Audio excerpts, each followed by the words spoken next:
Hello students, welcome to the class. Today we will discuss about structure and development of female gametophyte. Last class we have discussed about the structure and development of male gametophyte, and today about the female gametophyte we will discuss. Okay, so what is the female gametophyte? Flower is the reproductive organ in case of the plants, and flower it is having both the male and female sex organs in case of bisexual flowers. Neither unisexual flowers may be staminate or pistillate. And the androecium, it is the male sex organ and it is made up of the individual units called stamen. Similarly, the pistil or carpel, it is the female sex organ and it is made up of what? The gynoecium, it is made up of pistil or carpel, which are the individual units. Okay. So the gynoecium, inside the gynoecium, inside the individual unit, that is carpel, the carpel is made up of three parts: stigma, style and ovary. All these things we have discussed in the previous classes. Okay, so how the female gametophyte, what is the female gametophyte exactly? It is the embryo sac. How this embryo sac, it is developed inside the ovule of ovary. And we'll have to discuss about the structure of the female gametophyte. What about the structure? It is 7-celled and 8 nucleate in the maturity condition. So let's have a look in a very details. We'll discuss about the structure and development of female gametophyte. See here, gynoecium, or it is also known as megasporophyll, is made up of pistil or carpels. The individual units are pistil or carpels. See here, this is the diagram of a single carpel. It is having stigma, style and ovary. Stigma is the portion which receives the pollen grains due to pollination, and through style the pollen tube, after germination it inserts to the style and reaches the ovule. Inside the ovule the embryo sac is present, and inside embryo sac the female gamete or egg is present. Okay, so this is all about the carpel structure: stigma, style and ovary, and ovary contains the ovules, and inside ovule embryo sac is present. Okay, so see, ovary contains ovules, also known as megasporangium. The gynoecium, it is made up of, it is also known as megasporophyll because it bears the megaspores. Okay, and stigma, style and ovary are the three parts of a carpel. Then ovary contains the ovules, and ovules are considered as megasporangium because ovule contain the megaspore. Megaspore, mother cell will be formed, then megaspore will be formed, and that megaspore will develop into the embryo sac. And we will discuss in a detailed stepwise how the megaspore, mother cell, it produces the megaspore, and megaspore it develops into an embryo sac having the egg. So the megasporangium, it contains the embryo sac within which egg is present. Egg is the female gamete which is fertilized inside the embryo sac.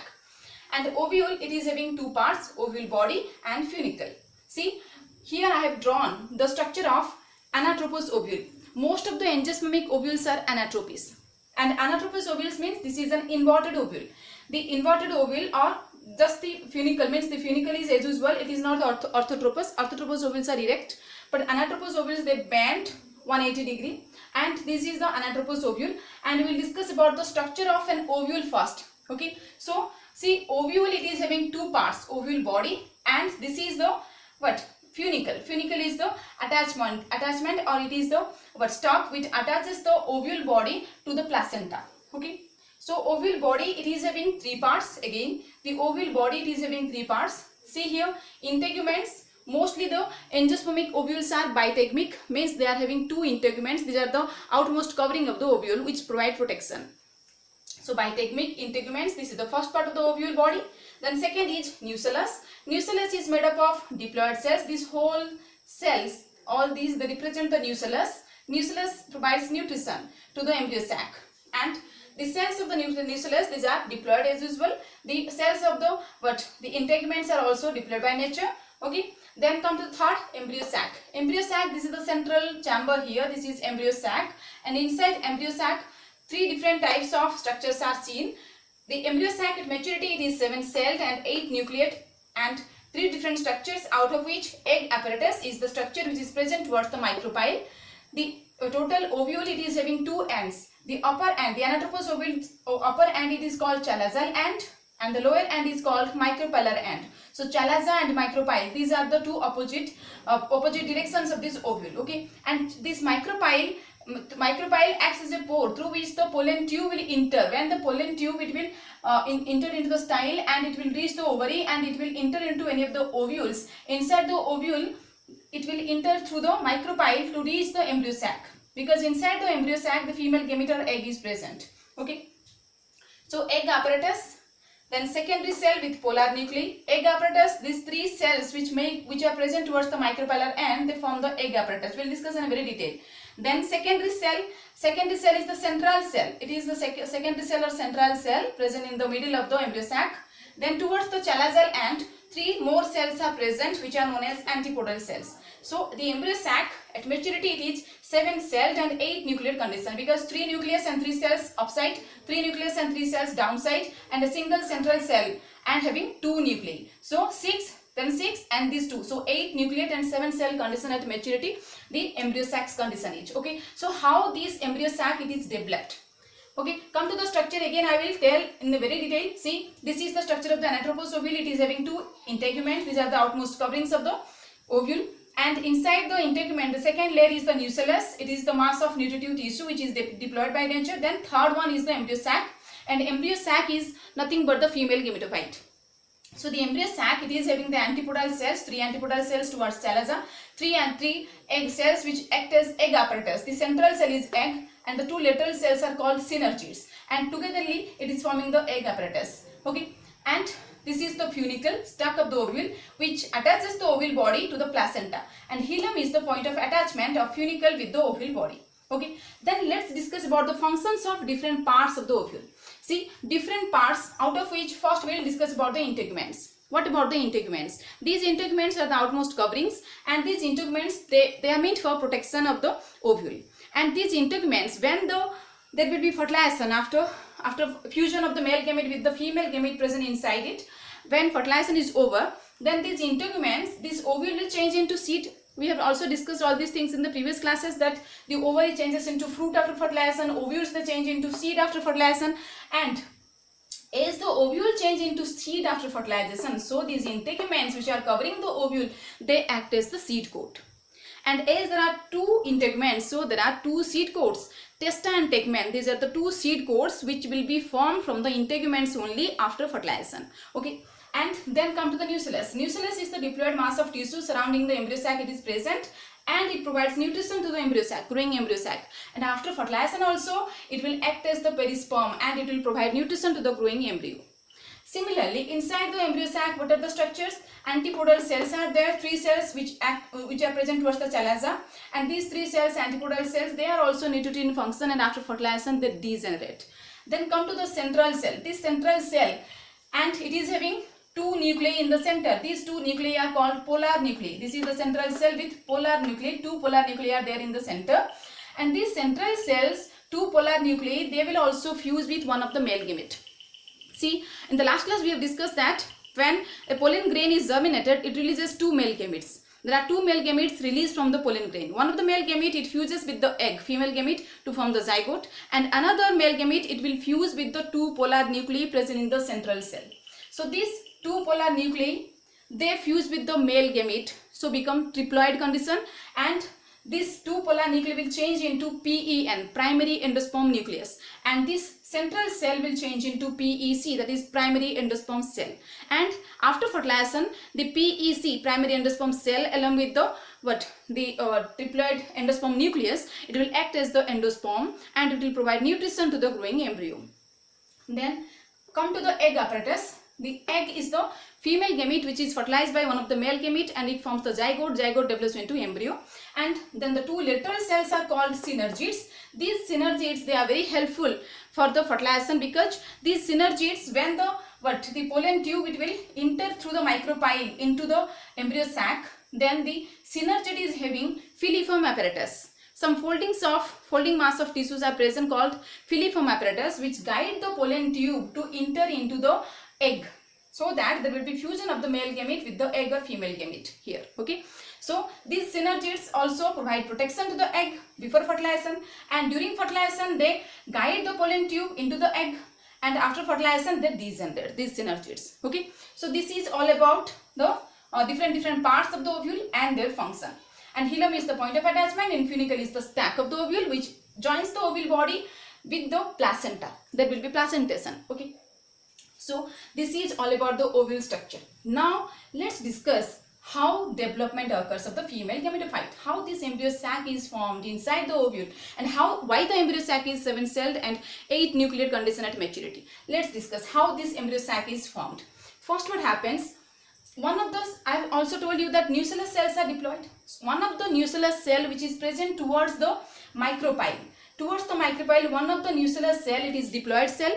It divides mitotically, forming a parietal cell and a sporogenous cell.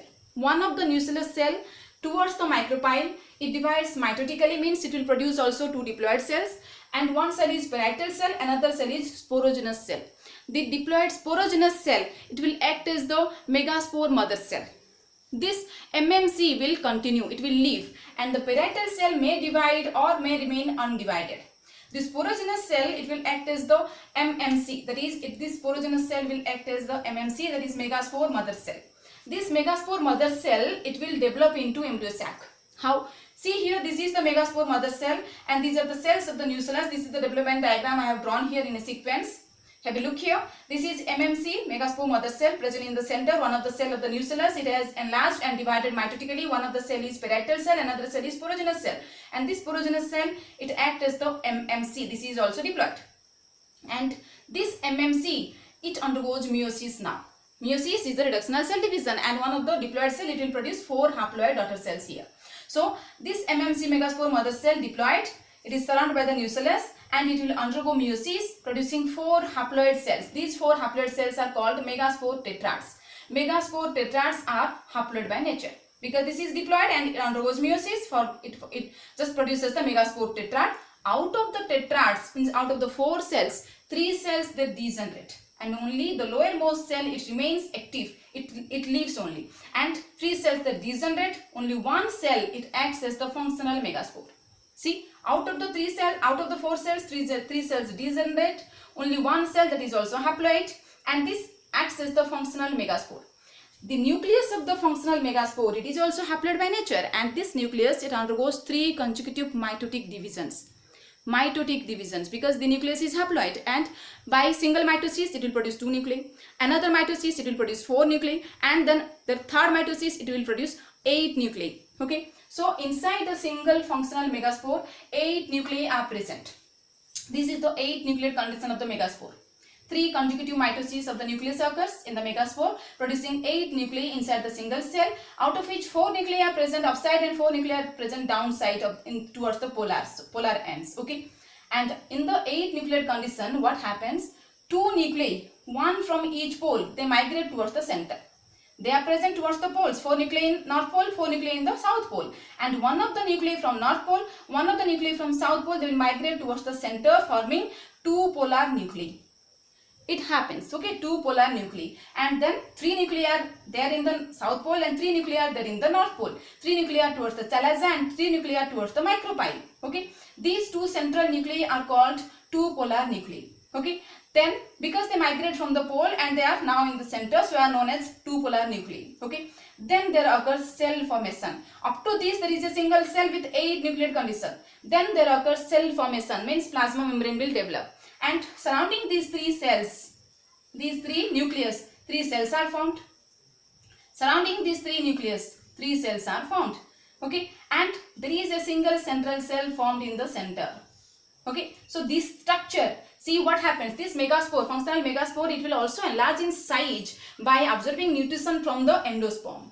From the what? From the nucellus. Okay, and sorry, from the nucellus it will absorb nutrition, it will enlarge in size. Then this cellular division will be there, plasma membrane will develop, or cell wall will be developed, cell wall formation will be there, forming 3 cells towards chalaza and 3 cells toward micropyle, and there is a single central cell formed in the center with the 2 polar nuclei. So this is the final mature condition of the embryo sac. This megaspore will develop into embryo sac. Here, see it is the structure. Towards the chalaza, 3 cells are there with 3 nuclei, these are the antipodal cells. Then this is the central cell with 2 polar nuclei, and these are the 3 cells present towards the micropyle. See here, these are the 3 cells present towards the micropyle. This structure I have just extendedly, means elaborately, the structure is this one, and this is there in the center of the ovule. This is the embryo sac. This structure is the embryo sac. So 3 cells towards the chalaza, they make the antipodal cells. Then this is the central cell with the 2 polar nuclei, and these 3 cells they form the egg apparatus, out of which the central cell is egg or the female gamete, and these 2 are the synergids. These 2 are the synergids with filiform apparatus. This filiform apparatus of the synergids, it helps the pollen tube when the pollen tube it is penetrated through the micropyle, then the pollen tube is guided to reach to the egg with help of the filiform apparatus. So this is the pattern of development of the female gametophyte from the megaspore mother cells. See here how the megaspore mother cell is first formed from one of the nuclear cells. Then one of the nuclear cell it divides forming parietal cell, sporogenous cell. The parietal cell may remain undivided also, but the sporogenous cell it acts as the megaspore mother cell and it is diploid. It undergoes meiosis forming 4 cells, out of which 3 degenerate, 1 remains active, that will act as the functional megaspore. It will enlarge in size and the single haploid nucleus of the functional megaspore will undergo 3 consecutive mitosis forming 8 nuclear condition, out of which 2 nuclei will migrate towards the center forming the 2 polar nuclei, and 3 nuclei they will remain towards the chalaza and micropyle.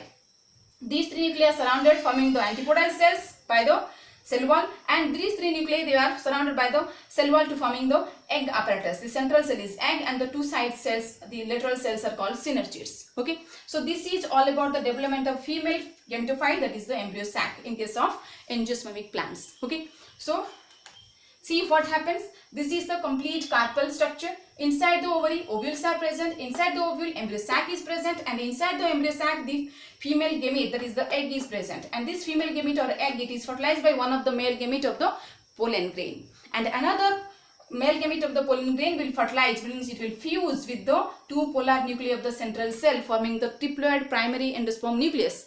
And this central cell after fertilization will develop into PEC, and PEC means primary endosperm cell and will act as the endosperm, providing nutrition to the developing embryo. Okay, so this is all about the structure and development of female gametophyte. Okay, we have discussed about the detailed structure of ovule. Ovule is having ovule body and funicle. Ovule body it is having these 3 structures: integument, nucellus and embryo sac. Embryo sac is all about having all these structures. Okay, and how this embryo sac is developed also we have discussed in very details. Thank you for watching. Share and subscribe my channel for the upcoming videos. Thank you.